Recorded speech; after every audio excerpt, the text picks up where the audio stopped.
ছাত্র জনতার জুলাই আন্দোলন দমনে সাবেক ডিএমপি কমিশনার অধীনস্থ পুলিশ কর্মকর্তাদের সর্বোচ্চ বল প্রয়োগ এবং গুলির নির্দেশ দিয়েছেন বলে ট্রাইব্যুনালকে জানিয়েছেন ডিএমপির wireless operation ASI Kamrul Hasan.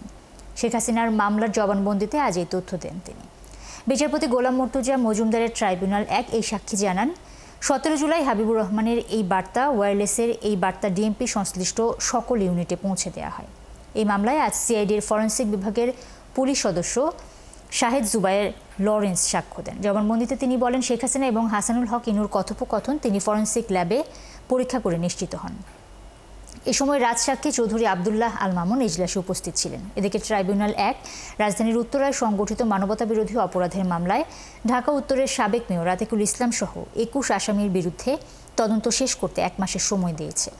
এই মামলার পরবর্তী শুনানি ২২ অক্টোবর। এছাড়া সিলেটে সাংবাদিক হত্যা মামলায় অতিরিক্ত পুলিশ সুপার সাদেক কাউসার দস্তগীরের বিরুদ্ধে তদন্ত শেষ করতে ২ মাস সময় বাড়িয়েছে ট্রাইব্যুনাল ১। এদিকে ট্রাইব্যুনাল ২-এ আশুলিয়ার হত্যা এবং মরদেহ পোড়ানোর মামলায় বিচার কাজে পঞ্চম সাক্ষী শহীদ তানজিল মাহমুদ সুজয়ের বাবা শফিকুল ইসলামকে জেরা করেছে আসামি পক্ষের আইনজীবী। প্রথমে আন্দোলনকারীদের প্রতি কি ব্যবহার করতে হবে, কিভাবে দমন করতে হবে, কি পরিকল্পনা কিভাবে কার্যকর করতে হবে সেই নিয়ে আলোচনা হয়েছিল। সেখানে ল্যাথাল উইপেন ব্যবহার, ঘেরাও করে আন্দোলনকারীদের বোম মেরে হত্যা করার বর্ণনা শেখ হাসিনা দিয়েছিলেন সেইটা, এবং অন্যান্য বিষয় নিয়ে যে কথোপকথন হয়েছিল এটার অথেন্টিকেশন অর্থাৎ এটার সত্যতা সম্পর্কে উনি পরীক্ষাগারে পরীক্ষা করে রিপোর্ট দিয়েছেন যে দুজনের বক্তব্য অর্থাৎ শেখ হাসিনা যে কথা বলেছেন এবং হাসানুল হক উনি যে কথা বলেছেন সেগুলা তাদের যে প্রামাণ্য বয়স তার সাথে মেল আছে। অর্থাৎ শেখ হাসিনা এবং হাসানুল হক ইনুস কথাবার্তার মাধ্যমে নির্ধারণ করে আন্দোলনকারীদের উপর বোমা বর্ষণ এবং গুলি করে হত্যার নির্দেশনা পরিকল্পনা করেছিল এবং তা পরবর্তীতে কার্যকরী হয়েছে।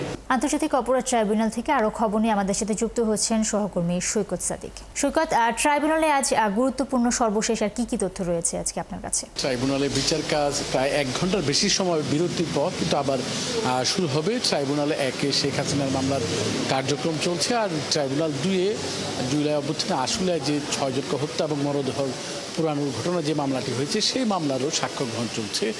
এবং ট্রাইব্যুনালকে আমরা শুরুতে বিরতির আগ পর্যন্ত যেটা পেয়েছিলাম যে বলছিলাম যে আজকে ২ জন জব্দ তালিকার সাক্ষী দিয়েছেন। গতকালকে এই মামলার ৪৯ জন যে সাক্ষী দিয়েছেন সবাই ঘটনার প্রত্যক্ষদর্শী এবং ঘটনার সাথে জড়িত তারাই কিন্তু সাক্ষী দিয়েছেন।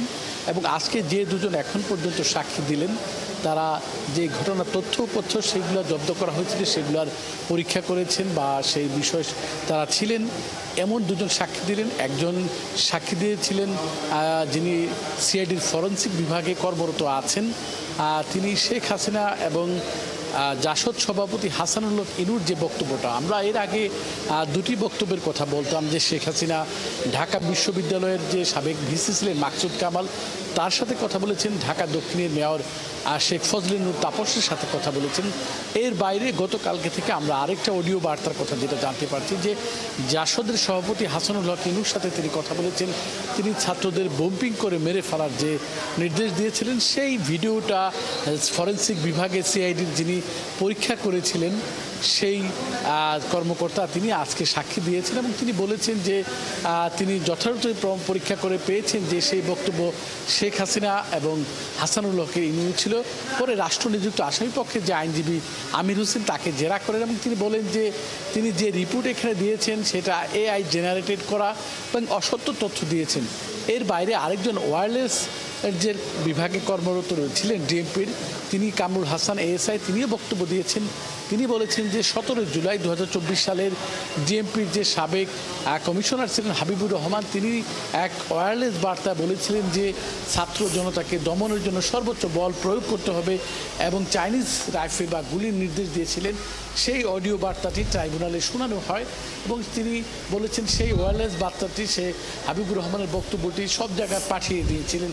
সেই দুজন তারা সাক্ষী দিয়েছেন এবং তাকে রাষ্ট্রনিযুক্ত আইনজীবী যারা করেন, এখন যেহেতু নতুন সাক্ষী দিবেন, কিছুক্ষণের মধ্যে সাক্ষ্য হবে, তিনিও একজন জব্দ তালিকার সাক্ষী বলা চলে, যেহেতু ঘটনার সংখ্যা এরকম আরও 2-3 জন সাক্ষীর পরে কিন্তু মামলার যে তদন্ত কর্মকর্তা তিনি সাক্ষী দিবেন। আরেকজন আজকে প্রসিকিউটর, তিনিও বিশেষ তদন্তকারী কর্মকর্তা, তার সাক্ষ্য দেওয়ার কথা ছিল, তিনি আগামীকাল সাক্ষী দিবে।